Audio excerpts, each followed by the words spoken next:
Have you ever noticed how Olivia seems different?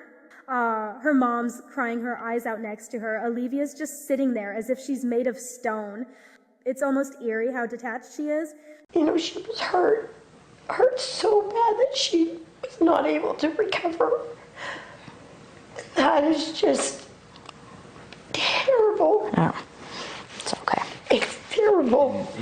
I cannot fathom in my head what kind of person did this. It's capable. And why. I can't sleep at night. I lay in bed pondering just millions of different scenarios. News Nation tracked down and spoke to the Uber driver who was likely one of the last people to see Idaho murder victims Kaylee Gonsalves and Maddie Mogan alive. They Ubered out together. They only went to known locations that they had been before. Private driver. They had a private driver.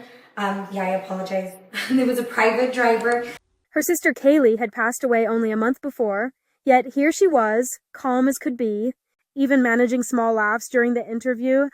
And did you notice how rehearsed it sounds? Like she's reciting lines from a script, and her dad's next to her, correcting her and prompting her as she speaks. She's also referring to the university's rideshare program as Ubering. Now, why is this so intriguing? This little habit might be revealing something bigger. Keep watching until the end, because we're diving deep into this uber interesting phenomenon.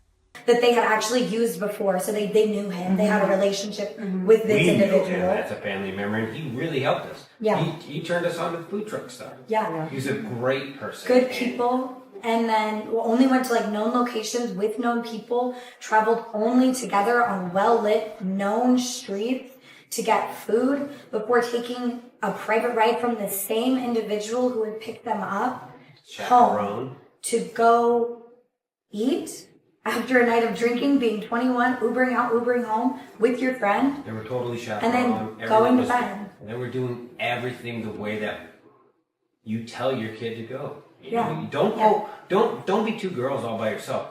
Have somebody there that can walk with you. Everything was perfect. Everything was good. Yeah. All the way up to where they went to bed and went to sleep. Yeah. And that I can't control. As a family, we can't control what happens when you go to sleep. Yeah. When you go to sleep, that's us as society. We have to determine, are we going to let these people be out here that can do whatever they did, sneak into a house, whatever it was? Are we going to allow that to be? Are we going to allow that to be okay? Yeah. Because we all go to bed at night. Yeah, what was their flaw? They didn't have a nanny cam in their home? What could they have done to be more They safe? didn't lock the door perfectly. I find Olivia's nanny cam suggestion for an adult family member odd. It's like she's trying way too hard to prove they couldn't have done more to prevent Kaylee's tragic fate. Yeah. No, it's Moscow, Idaho. It's safe. I wonder about the door because Kaylee was a door locker. She would come totally here, was. and so I question that all the time. Like, why wasn't the door locked? Why wasn't the door locked? But that's not what society's built on. You don't say, oh, well, you didn't lock the door, so you deserve to die in your sleep. Okay, so now we are going to play a video made by Viviana. She does some excellent sleuthing here and questions if the person doing the interviews was impersonating the driver. With the introduction we just played, keep the idea that Olivia and Steve were the media's trustworthy go-to. Could Olivia and Steve have impersonated the driver with someone else? Consider the mistake of the timing of the driver's alibi. Could the incident actually have occurred between 2 and 3 a.m.? They somehow knew this, but later got duped by the police's false narrative that Brian did it at 4:20. Okay, this is an open invitation, an open letter to Anjanette Levy and Alex Capriello to come forward and let the public know who they actually interviewed when they claim that they interviewed the private driver that took Kaylee and Maddie home the morning of November 13th, 2022. Because nothing in those interviews that you did matches with the real Eric Gower, who is listed in the legal documents as being the private driver.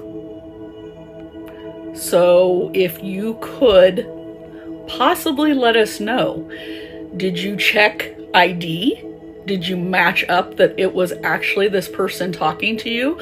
Was the interview done over the phone or was it done in person? Did you see his face? Because there's a lot of questions going around about this. Let's get started. So we'll start with this highlighted part here that I put. The man who did not want his name used read the affidavit charging Brian Koberger with felony burglary and 4 counts of first-degree murder, except his name was unredacted in the affidavit that was released on the Pennsylvania website. So his name was already out there. And I would assume he knew that, so that's interesting that he's saying he didn't want to be named. And then he said he was surprised but exceptionally glad that some form of resolution is forming. He said he was somewhat stunned to learn that Koberger, who maintains he did not commit the murders, lived near him in Pullman, Washington. But that's interesting because Gower, the real Eric Gower, lives in Moscow, Idaho, and has lived in Moscow, Idaho. He's never lived in Pullman. So this doesn't match up at all. It says he lived 1,200 feet from my front door. I spent 6 weeks trying to convince my wife there was not a threat and that I was wrong. Except he didn't live 1,200 feet from Koberger. As I said, the real Eric Gower lives in Moscow. Also, his wife works for Moscow police. So it seems a little weird he would be spending 6 weeks trying to convince his wife there wasn't a threat. Then this next part says the driver spends much of his day shuttling people around town. Except that's not true either. That's not what he does for a job. The real Eric Gower works as a trio coordinator for University of Idaho, so the high school outreach program, and he was also getting his PhD during that time as well. So his job was not driving around town. That was something he was doing in the evening as a University of Idaho employee, that they would help out. Another University of Idaho employee had explained it to me that they would rotate with different employees that volunteered to help drive students home at night after they've been drinking. So that wasn't his job. He didn't spend days shuttling people around town. So who is this person that you interviewed? And talking about how he was keeping an eye out for the car. And claims he spotted it at Koberger's apartment building. So what was he doing driving around in Pullman looking for the car? Did he really call the tip line? Did he really write down the license plate number, the real Eric Gower? Or is it this person who turned it in that talked to you? Here's another thing that doesn't make sense to me. It says after learning the names of the student victims, he said he went to Moscow police and provided a receipt showing he'd purchased fast food after dropping them off. But the thing is, the murders didn't happen until after 4 a.m. So if he went and got fast food right after dropping them off, how would that be an alibi? That's another sign to me that this is not the real Eric Gower that you interviewed.